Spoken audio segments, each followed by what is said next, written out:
it's not. Hey, I think we're live. Hey, Are looks we? like I it. think we are live. Hi. Hello, everyone. I see Anna. Feel free to shout out where you guys are joining us from. We've been having some technical issues, and so hopefully that's all behind us. Yes, hopefully. I'm glad you see us, Katie. Hello, hi, Shannon, Lourdes, Katie, Susie, Anna. Awesome, Lauren. Wow, we can wait All right, maybe like 30 seconds. Keep Samantha, telling Debbie. us. Yeah, so I'm so excited to be here. Bilingual Nydia, bilingual picture book. I love it. From Yes. Albuquerque, Laurel. Yeah, so tell us where you're saying hi from. And I'm going to do a small poll now. Tell us what you're currently writing. I'm Michelle from LA. Oh no, Shannon, you're not seeing the video? Is anyone else having issues seeing us?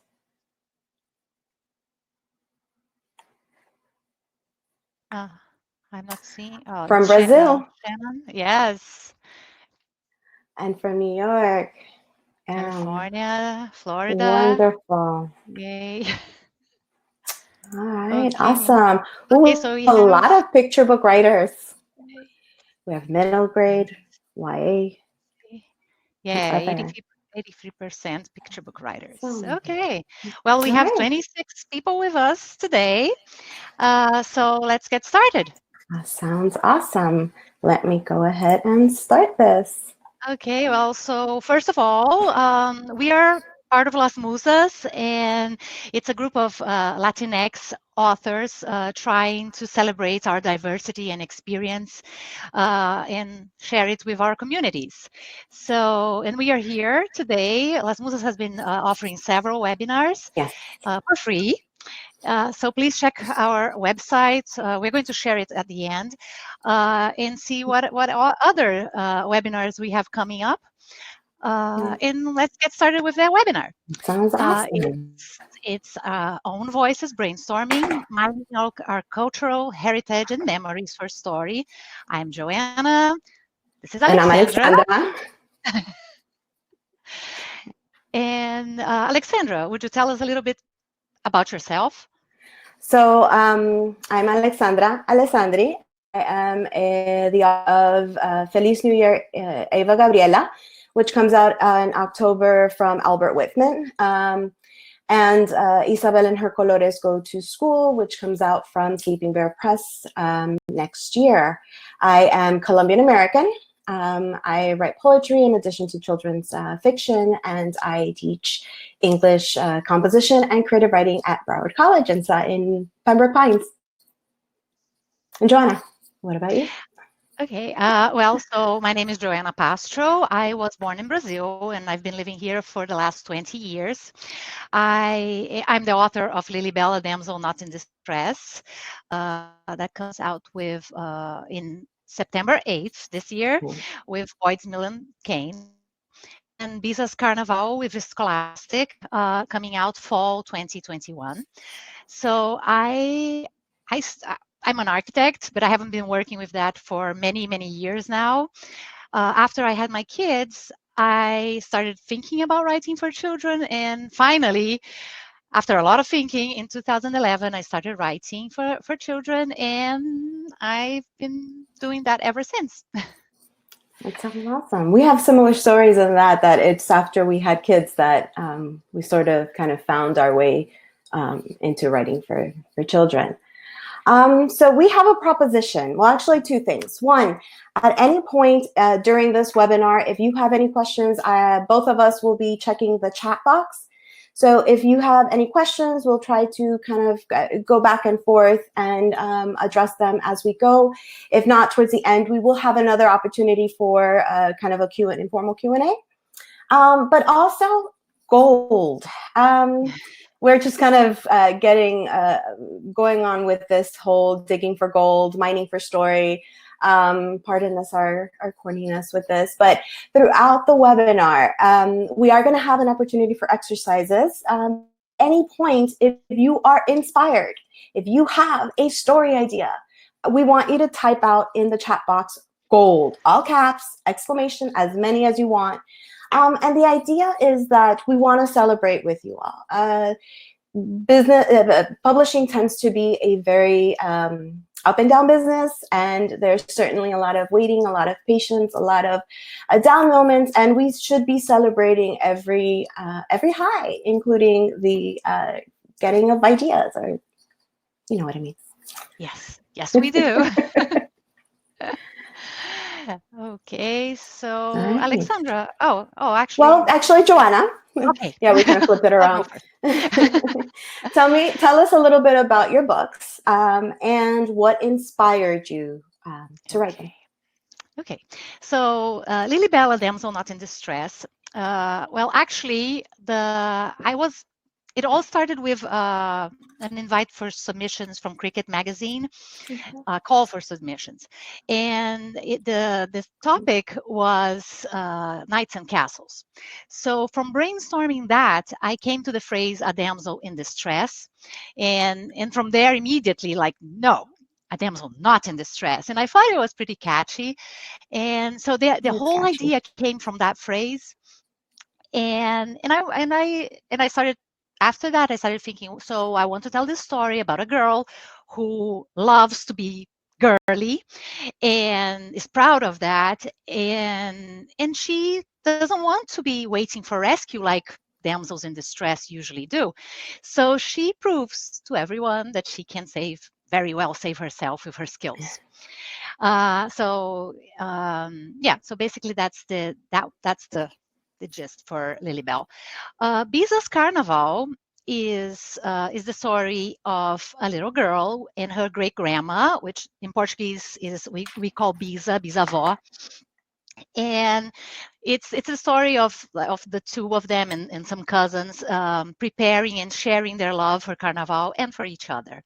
So yeah, I'm pretty excited to share that with you guys. I'm excited to see them, to read them. What inspired you for both? I don't know that. Well, you mean for Carnival? Yeah, where'd you get for Bisa's Carnival? Where'd you get the idea? Where? Oh yeah. Well, so there's a whole background about that one. I started thinking I wanted to write a story about Carnival, and then I researched everything I could about it, like different carnivals around the world, different carnivals in Brazil, commonalities, everything I could find about it. And then I sat down with my research and nothing. So I ended up like putting it aside, like many times we do that with our stories. We have to let it rest for a bit. And almost a year later, it finally clicked when I read, let me reach this book. I love that book. Festival of Colors by Kabir Segal and Surishta Segal. I hope I'm saying this correctly. And illustrated by Vashti Harrison. It's a beautiful book. And just by the cover, you can see how vibrant and like how much energy it has. So once I read this book, I was like, I want to write this kind of book, this satisfaction in the end. So then I realized that what I was missing was the emotional connection.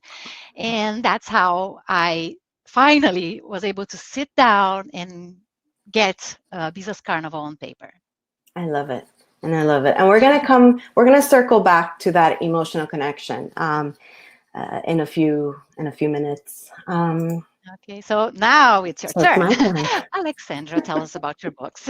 And your actually, we did have a question. Alyssa was asking if the Carnival story was a picture book as well. Yes, they're both picture books, yes. So Feliz New Year, Eva Gabriela, is about a little girl, Eva Gabriela, who is visiting Colombia for the very first time. And she's visiting for New Year's, and she's meeting her entire extended family. her abuelita, her tíos, her tías, her primos. The problem is that she's very shy. She hasn't met them before, and so she is very much as shy as a mouse. So the entire story is her trying to find ways of finding her voice as she kind of goes through the different parts of the tradition of our Colombian New Year's Eve. Isabel and her colores go to school. Is about a shy little girl also, but more than anything, I was shy when I was a kid, so there's kind of an undercurrent similarity there. But more than anything, Isabel and her colores is about Isabel, who doesn't know how to speak English. She only knows how to speak Spanish when she starts school. And so she processes everything through color, all her emotions, all her fears, all the wonder if she's going to make any friends, how is she going to communicate with her teachers. And so she processes everything through color, and she has to try to find a way to bridge that gap. So Feliz New Year, Eva Gabriela, was inspired. Actually, it was a mashup of a couple of things. So every January 1st, I am always eager to sign up for Storystorm. Tara Lazar hosts this on her blog, and it's a wonderful, wonderful, wonderful resource for brainstorming and for ideas. So I've done this since when it's been Paibo Aidmo, and in a couple of points, I knew that I wanted to read. So it's kind of similar to Bisa's Carnival. I knew that I wanted to write something that had to do with New Year's and New Year's traditions in Colombia, because we have El Año Viejo and we have buñuelos and we have music. At least in my family, we have a lot of music. My uncles will bring out their guitars and they'll start singing. So I knew I wanted to tell that story, but I didn't know what story I wanted to tell. Until 2 New Year's Eves, we were with some friends and their little daughter, whose name is Eva Gabriela. So this is very much in some ways her story. Well, she was very shy and she just couldn't find her voice until the fireworks came out. And then that just kind of got her so excited. Oh, we have some gold. Sorry, I'm going to get really excited when I hear gold. Oh, yeah. So she got so excited that she just couldn't stop talking. And so I just remember looking at her and saying, Ava, you found your voice. And that just kind of took off from there. Isabel and her colores is very much based on a memory that I had. And we're going to work a lot with memories today. But when I was in kindergarten, even though I was born here, I was born actually in Queens, New York, Spanish was my first language. I did not know how to speak English. And when I started kindergarten in New York, I did not know how to speak English. And so I got lost within the halls of the school. And I still very much remember to this day that feeling of, what am I doing? Where am I going? That fear of, where is everyone? And so I wanted to channel that. And the story that develops in Isabel and her colores is a different story, but the emotion of that fear and that feeling of not belonging, that fear of not knowing what's going to happen, is very much something I tried to capture in the book, in the story. Yes, and everyone can relate to that, I'm sure. I think so. I think at some point we've all felt that fear of the unknown. And yes. And there's a lot of excitement for your book. Yes. Thanks. And yes, I was very happy that I saw Katie say about the uncles and the guitars, and I will say that I was very happy that Eddie captured that in the cover and in the book, because it was I'm like, yes, this is it. It's a great feeling. Yes, it is. There's a question. I did not speak English. So the question from Natalie is, if I, also from Queens, if I didn't speak any English. And no, I didn't.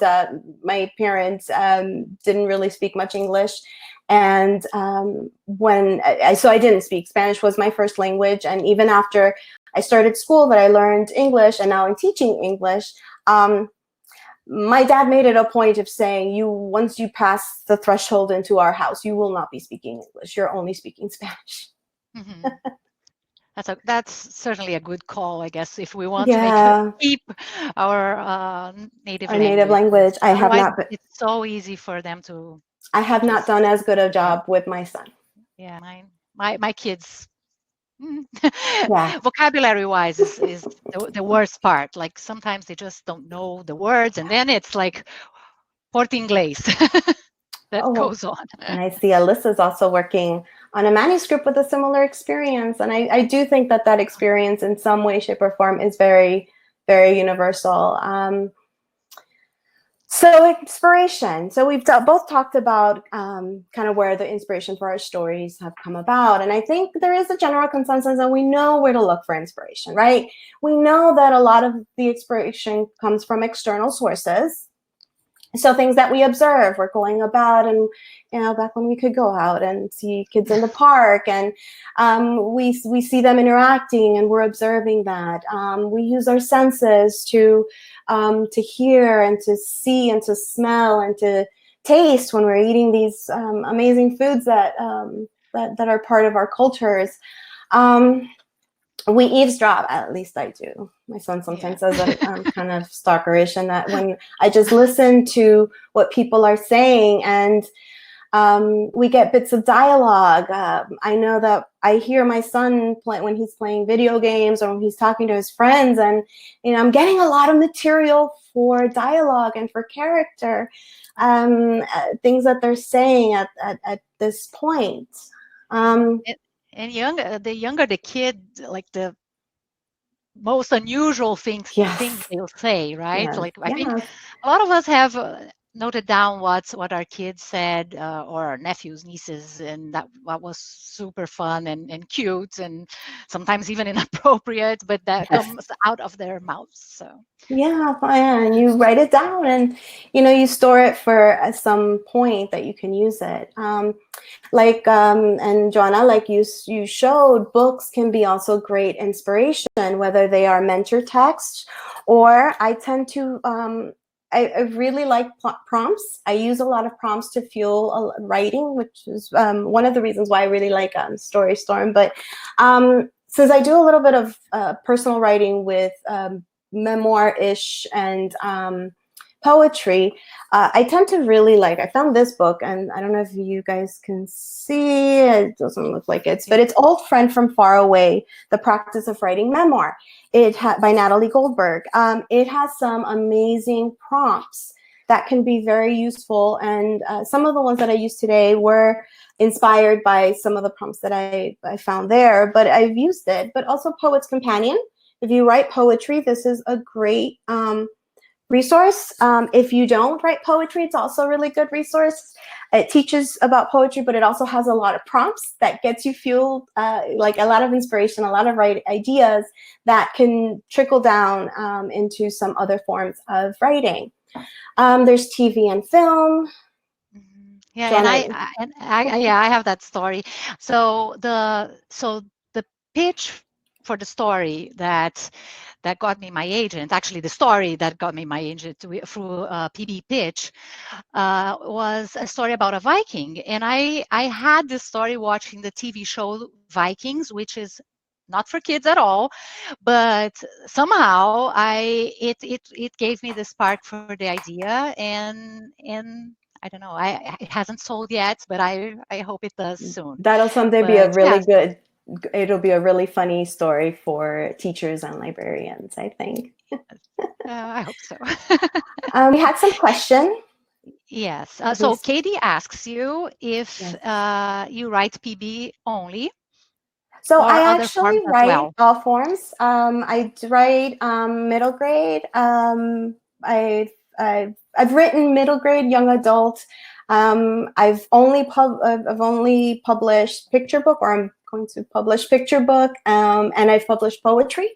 But but I do write across all age categories. And I'm just always learning and always looking at how the different forms and inform. Sorry for the repetition there, but how each genre and each age category informs the other. So Nidia is asking, how has it been trying to find time to write with kids, busy schedules, etc.? Very hard. It is very hard. And I know the old adage of, well, you have to write every day and you have to write every day. And the truth is that sometimes it's very hard. I have a full-time job. I have health issues. I have fibromyalgia and some autoimmune stuff that unfortunately sometimes does prevent me being able to write. But I also treat my writing as a career. And so I make it a point that if it's not every day, I do make it a point to always try to write. But it is very, very challenging in balancing everything. There's also something to be said about being kind to yourself, especially in our current climate with everything going on. Know that everything that we do towards writing counts, whether that's reading to get inspired or brainstorming, writing ideas down in a notebook, for when you can actually sit down and write. All that really does count. Thinking about writing. Yeah, I think we really have to, like, this is not a hobby, people. It's hard work. And which is hard for people to understand sometimes. Many times. So we really have to treat this like as work and understand that it's not just about sitting down and actually writing a book. Like, there's research, there's a lot of reading involved. Like, you have to read, other words, you have to keep, take webinars, like be constantly learning the craft, because there's always something to learn. And so right now for me, usually when we're not in social isolation, I work in the mornings when my kids are at school. And now I'm still doing that because my kids are all, I have 3 kids. They're older than, my youngest is 10. So they can pretty much take care of themselves. They go to school in the morning, AKA their bedrooms. And like I am free until about 12. So so I understand that it's easier when your kids are not as young. Yeah, and the idea really is to try to find those little pockets, be flexible with with your expectations of what you should be doing, and celebrate the successes. So, if one day you only got 100 words in, hey, those are 100 words that you didn't have before. Celebrate that. Celebrate that. Absolutely. Two real things. Anna, the names of the memoirs and the 2 books will be actually in a handout. We have a handout for you all that will be shared at the end of our webinar, and it will be, book titles will be there. And yay for DV Pit. There was an interest from an agent. So awesome. Congrats. And art and music. Let's just finish that up. So share with us. Not a hobby. Not a hobby. Okay, so guys, share with us, where do you find inspiration for your current work, for your stories, your work in progress?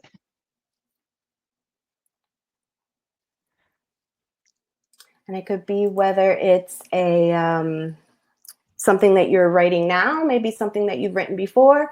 Maybe it could be, and we're going to keep going, but we'll check back into the chat as we progress. And I just wanted to give a quick update that we have about 69% of y'all are picture book, 7% middle grade, 15% YA, 3% adult, and 3% other.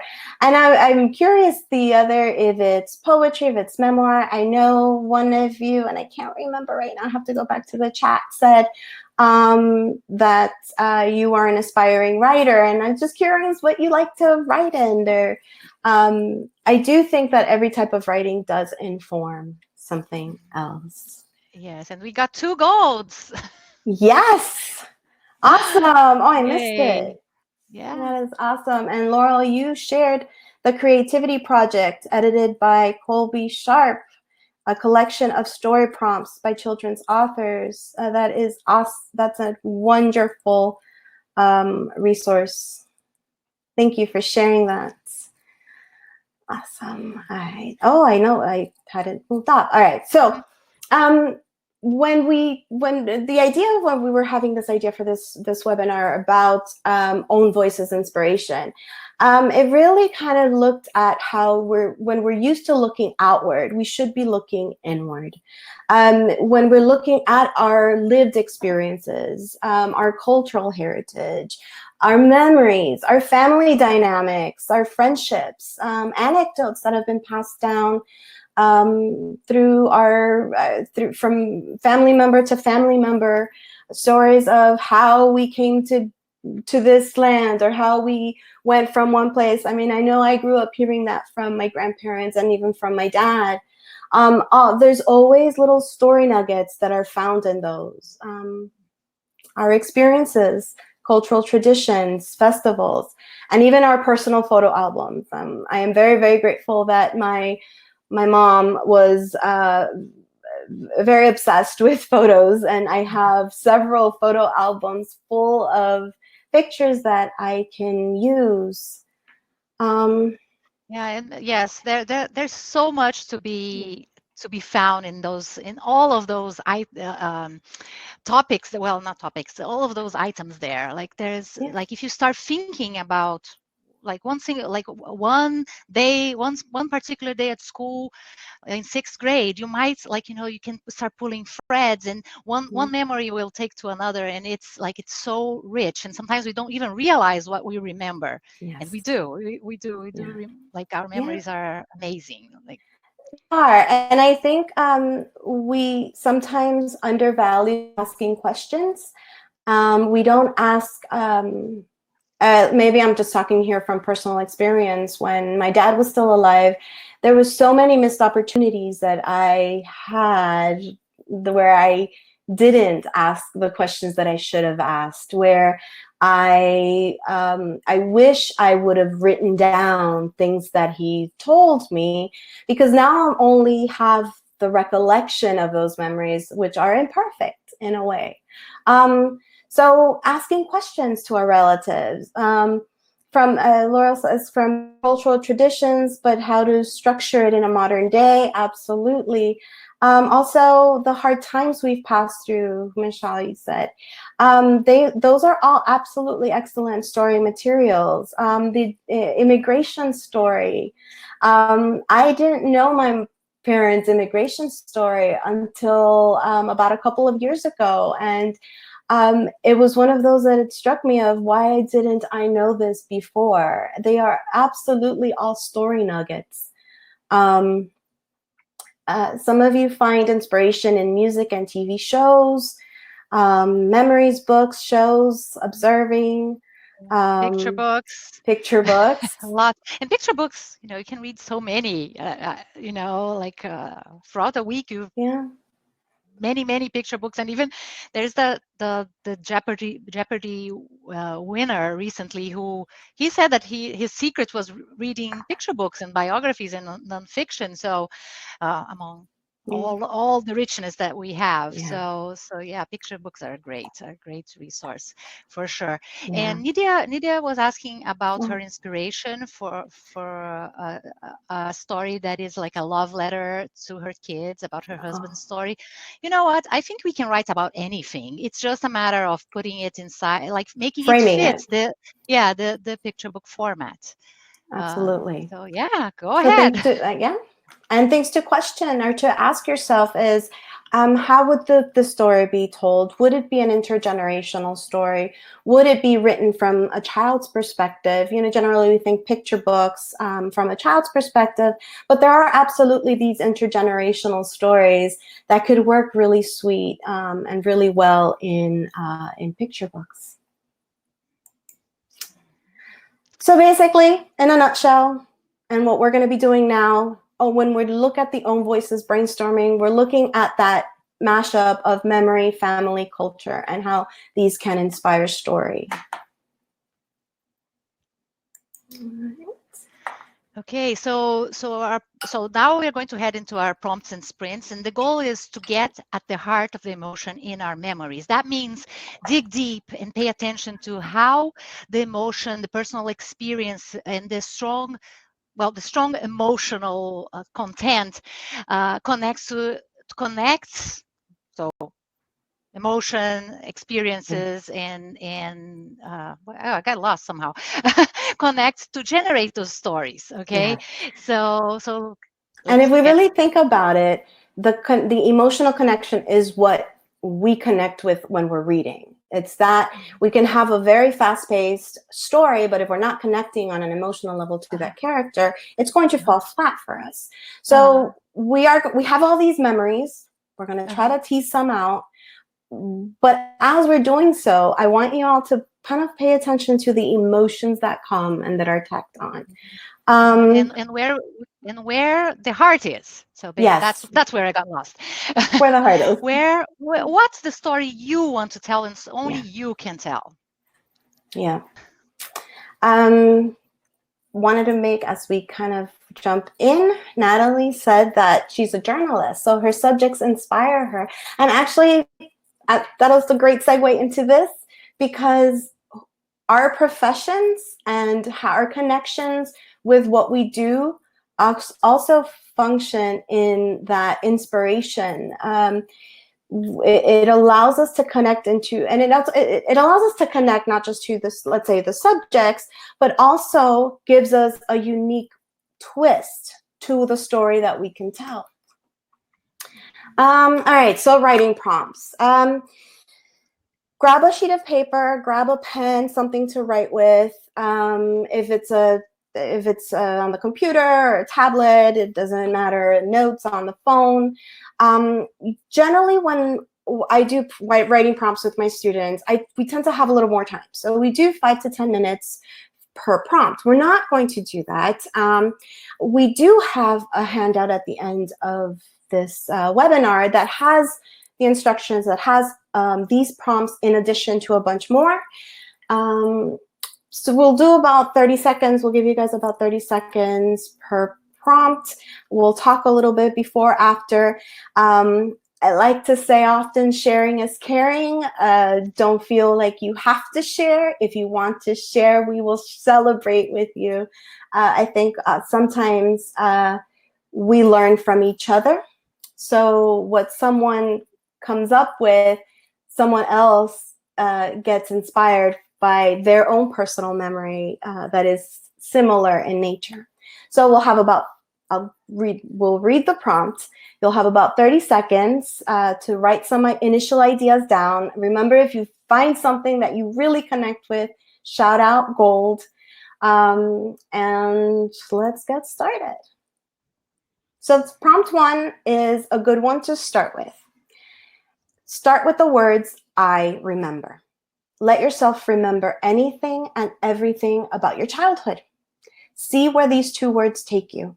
Try to go back to your earliest memory and start from there. If you get stuck, write another memory. Make a list if you have to. Elaborate on those that call to you. Try to recreate them with sensory imagery. 30 seconds. And go. It's interesting because this week, for the past week at least, we've been preparing this, and every day I've remembered something else. So many things, and yes. You can do these prompts multiple times, and each time you will find a new story, a new memory. Yeah, so true. About 15 more seconds. Oh, I miss the library too. I know, me too. And all right, so sharing is caring. So I will say that my earliest memory is not a pleasant one. I was about 3 years old, and my dad, who was a former priest, now cleaned offices in the evenings. And one time he took my mom and me with him. And I decided to grab a permanent marker. Oh, we have gold, Anna. I took a permanent marker and I decided to start scrub writing on the carpet. And I got a massive spanking. It was probably, I just remember the emotion, weeping to my mom, and maybe it's an imperfect memory, but I remember my dad's imprint of his hand on my butt cheek. It was a very trauma. Oh, we have more gold, Alyssa. You have gold. I love it. So it was a traumatic memory, which is probably likely why it is my first memory. Generally, we start building memory around 3 to 5. Do you? No, well, first of all, I was applauding the gold, not your spanking. Oh, no. But yeah, well, that brings me a memory of when my youngest sister, she was playing with red lipstick on my mom's white couch. Mm-hmm. And I had to, well, I guess I scrubbed it a lot and then I made it worse. And, yeah, so memory begets memory. And yeah. Oh, that is a sad. I will say that strong emotions tend to be the strongest with memory. We will remember those moments of extreme sadness, extreme joy, extreme fear. First experience with death is also one. And it also goes to show, though, that there really is no subject or maybe I wouldn't say no subject, but you can deal with tough subjects in picture books, if done age appropriately. So just with these prompts, if you come up with ideas and you think, well, no, that wouldn't work in a picture book, or no, that wouldn't work with middle grade or young adult or whatever, don't discount it. Just tuck it.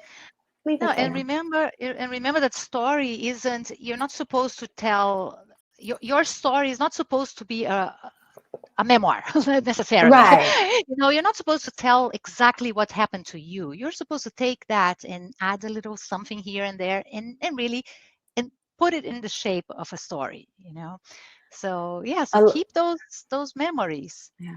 Alyssa, I want to see that story, dancing barefoot in the rainstorms in the Dominican Republic. That sounds really awesome. Okay, so let's go to prompt number 2. Write about the sayings you grew up hearing in your family. These could be things your parents said, or those from your abuela or extended family. Maybe they're words of wisdom passed down from one generation to another. What were they? Who said them? In what circumstances were they used? How did they impact you? So go. 30 seconds and go. Yeah.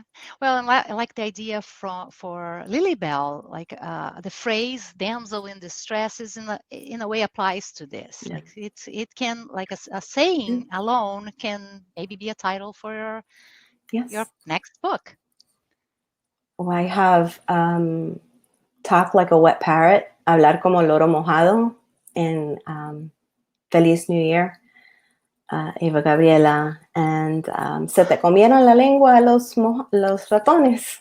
That's another one. And you have that.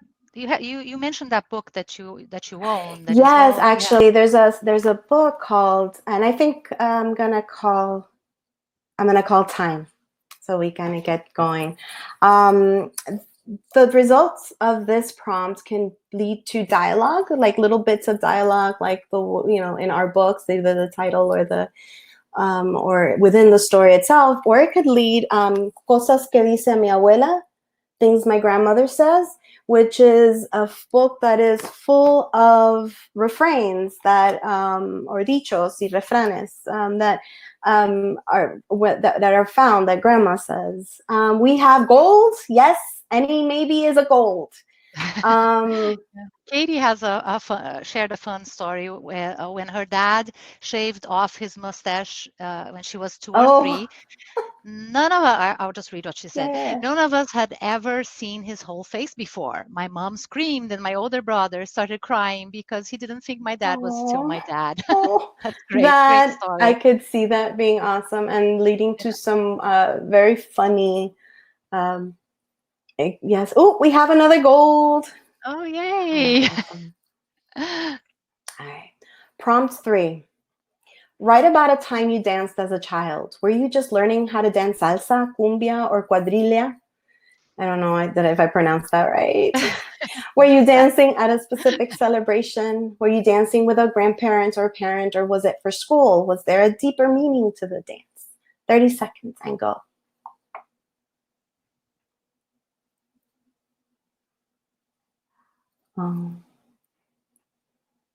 Yeah, I have a memory about the quadrilla when I was in first grade and I was paired to dance quadrilla at Festa Junina, which is a big festival in Brazil, and I was paired with a very good friend of mine. Actually, we went to school together from kindergarten to eighth grade, and he just wouldn't stop and do the choreography, and I was getting so mad at him. And then I remember the teacher who I loved. She was one of my favorite teachers. She got mad at me for not, because I was like upset with him. So yeah, that's a pretty strong memory that I have about Festa Junina.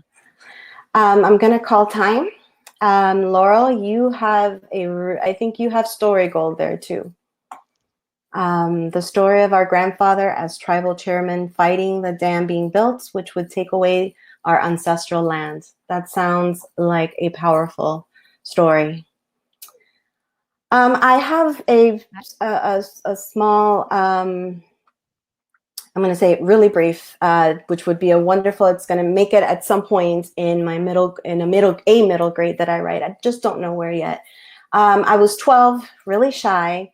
And we went to Colombia, to Cali. That's where my grandparents were living at the time. And they took us on a chiva. Chiva is like a very colorful bus that nowadays is used a lot for it's like a party bus. That's not the original. It was for livestock, for transporting people or livestock or produce. So we went on this chiva all the way to the top of this mountain where there was a nightclub, and my tias decided that it would be a wonderful time to teach me how to dance salsa, merengue, cumbia, vallenato, because how dare I not know how to dance these dances? And so I was mortified because it was that I just was very shy, and this was very mortifying. But thanks to that, I do know how to dance many of those dances, but it was a very, very mortifying, embarrassing moment. So many great ideas in the chat. Unfortunately, we cannot read all of them, but keep sharing, guys. Yes. So prompt number 4 is write about a gift someone in your family gave you when you were little. It might be an actual gift, a soccer ball, a book, a necklace, or it could be a more intangible one, like the gift of perseverance or the gift of a big, loud, extended families. What are some memories attached to these gifts? Go. 30 seconds.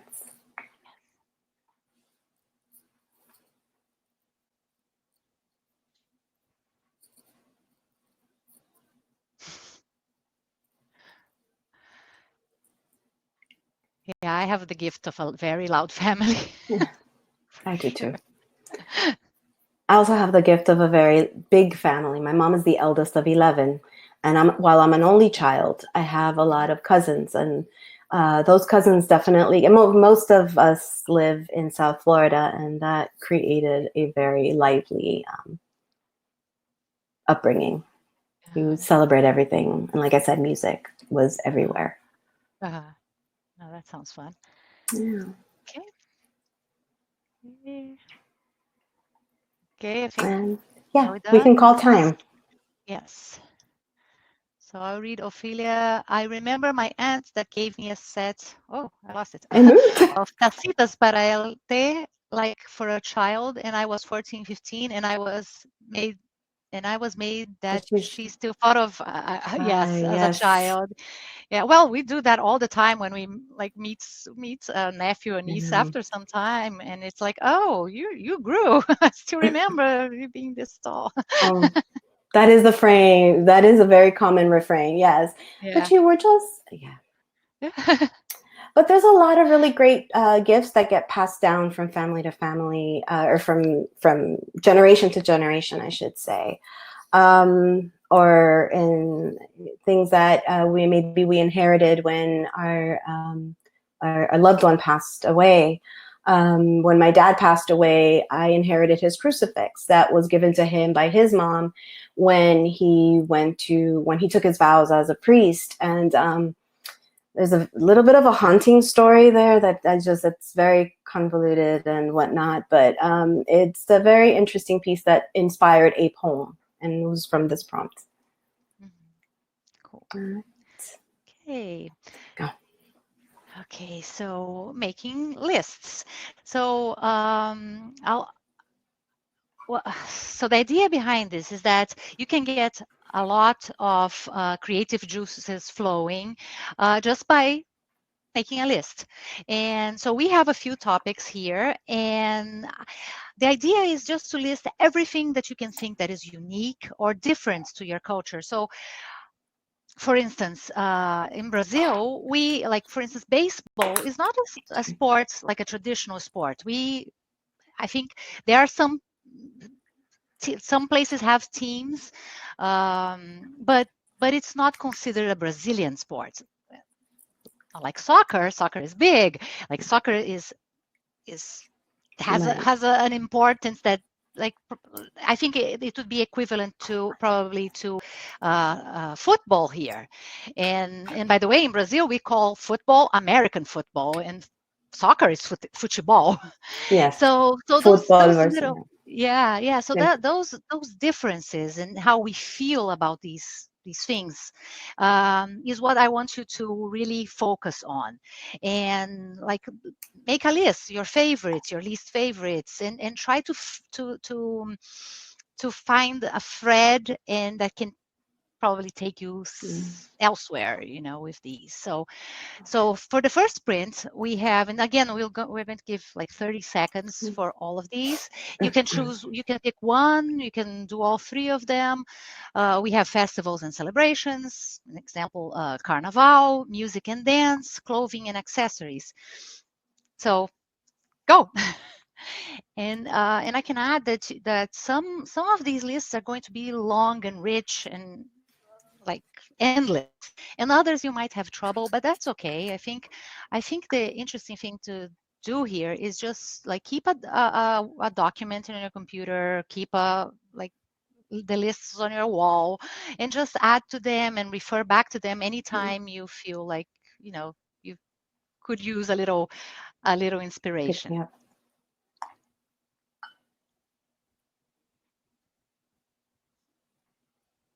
In Colombia, we have la Feria de las Flores. We also have Carnaval de Barranquilla. Yeah. Well, I even, for instance, festivals and celebrations, you could, for instance, like a kid who moves here from Brazil wouldn't know what Thanksgiving is about. When I first moved here, I took me a while to understand the meaning and how beautiful that holiday is. So maybe, I don't know, an idea could be, okay, a Brazilian child, an immigrant child experienced their first Thanksgiving. Yeah. So, yeah. Okay. So if anyone wants to share. Sharing is carried. Yeah. Also, if you still have any questions about any of these exercises or anything else, we're still checking out the chat room.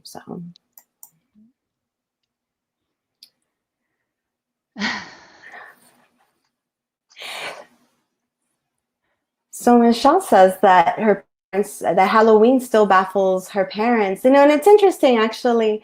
I'm really curious, and I don't have the answer to this. So I'm curious what everyone's experience is, but I'm not sure that Halloween is traditionally part of Colombia, but I know that a lot of my cousins with their kids do celebrate or go out trick-or-treating and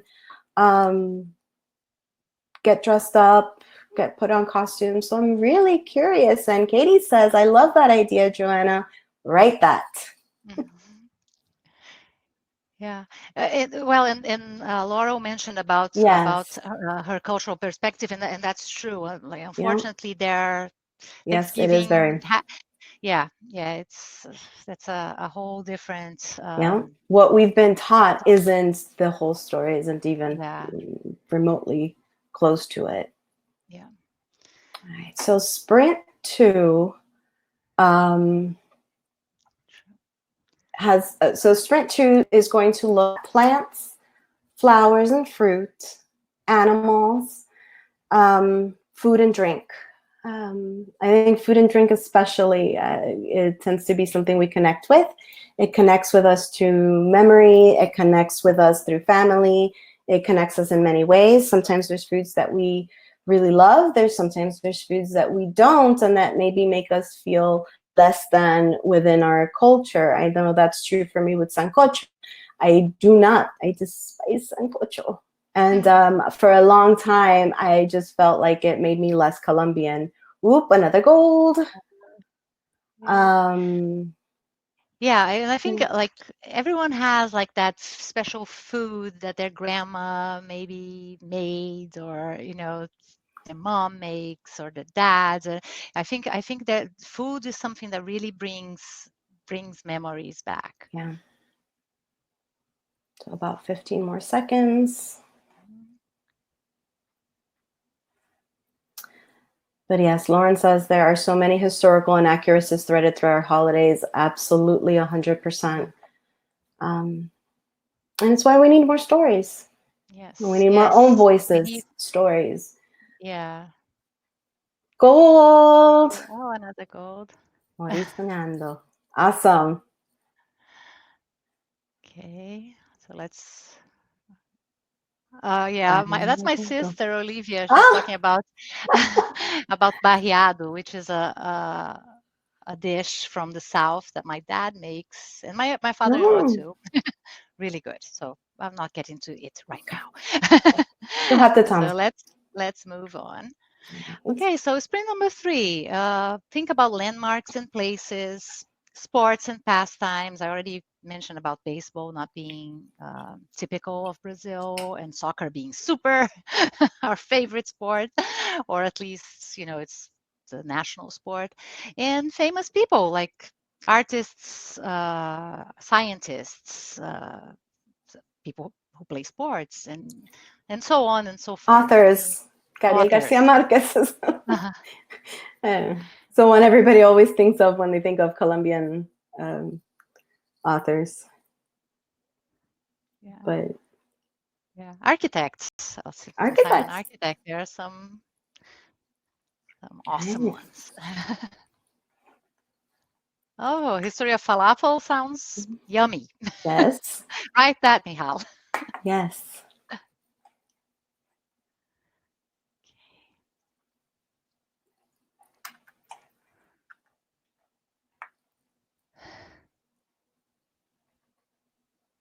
I think I missed something.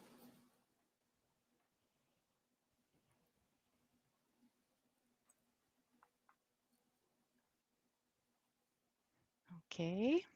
Are we done? If I anyone think we can wants call to share. time. Yeah. I think we can call time. Yes. Okay. So move on. All right. So sprint number 4 is, wait, is that you or me? You. Okay. Personality traits. So this one is a little less of the cultural side, a little more of the personal. But as we know, our cultural and our personal, they're kind of woven together. But personality traits, they could be ours. They could be family members, a grandma, aunt. It could be a friend of the family. It could be an ancestor. So personality traits, favorite vacations, either lived or wished for, childhood obsessions. That's actually one of my favorite, writing about childhood obsessions. And it could be something tangible or it could be something intangible as well. So 30 seconds and go. Yeah, Santos Dumont invented the airplane, according to Oh. Brazilians, to us Brazilians. Yeah, so there's with And the Wright then brothers. there is that contention. I can absolutely see that. Yeah.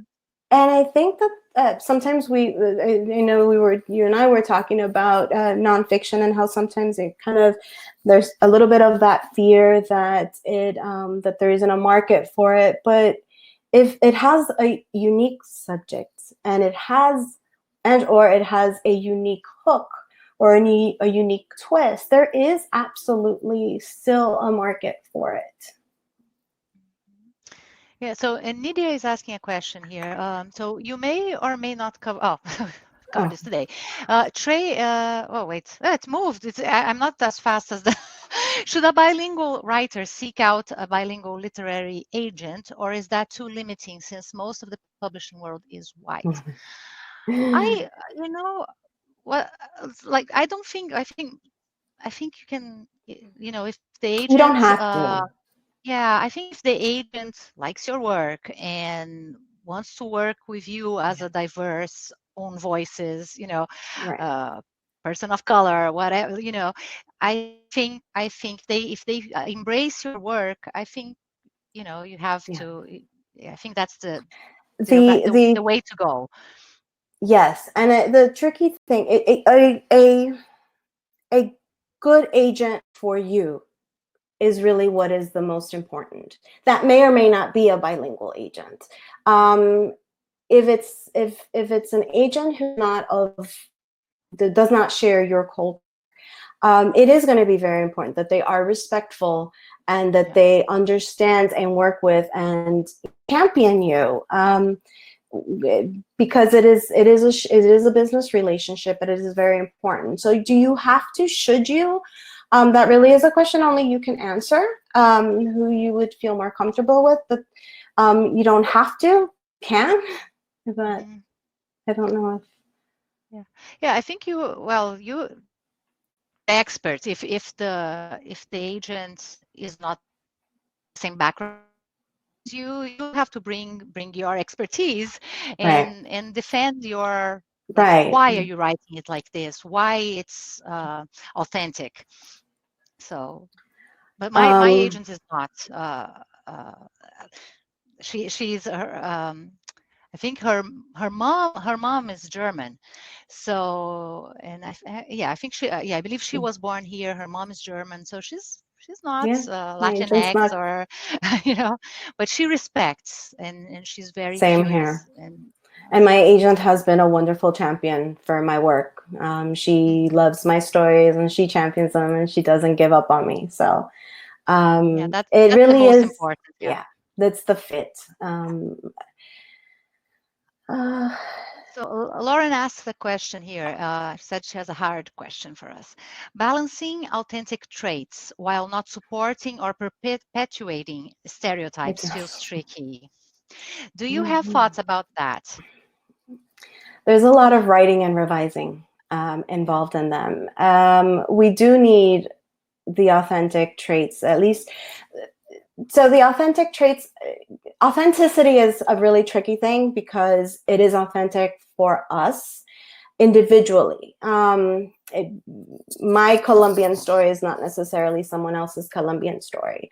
So what I might find authentic as a first generation Colombian American might be a little bit different from what someone who was born and raised in Colombia feels as authentic. I think when we're brainstorming, we start with what we know. And as we write and revise, we make sure that we're not falling into stereotypes. And then especially that we're not falling into harmful stereotypes. Yeah, and that we are not, our characters are not cartoon characters. Right. Like there has to be a humanity to them, I guess. I just finished reading recently Stand Up Yumi Chung, and the author shared a review that talked about how initially when they started reading, they thought they were going to fall on the same stereotypes of the Korean immigrant parents, but the fact that they were in such a nuanced human way with they were very three-dimensional, that yeah, they might fit some, they might have these characteristics and personality traits that are part of their lived experience, but the way that they were written and the fact that they weren't just that, they were also these parents who about their daughter so much, and they didn't want her to go through the same pain that they had, that just made it in a very human way that kind of counteracted the stereotype. Yeah. Well, and Aixa says, I had a very bad experience with my person of color agent. So yeah, that's unfortunately, you know, like some things you will only learn once you sign with them. And I will say that you can have a bad experience with an agent, even who shares your same background. It is a very tricky. The agent-author partnership is very much a partnership. It is a business partnership, but and that takes time. It takes work. Not all partnerships are going to work out. It's very important to kind of just make sure that you can stand up for yourself in those cases. But yeah, it is, we can have bad experiences with people who don't share our culture, especially if they're not on the same wavelength as we are. True. So I will say that I shared right now the, please let me know if you see it, the prompts and list handout.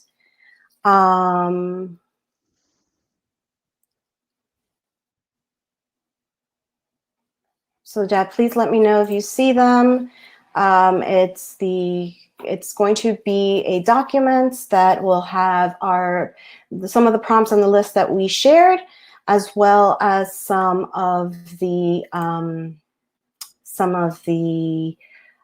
more that we didn't have before. And I'm going to actually, all right.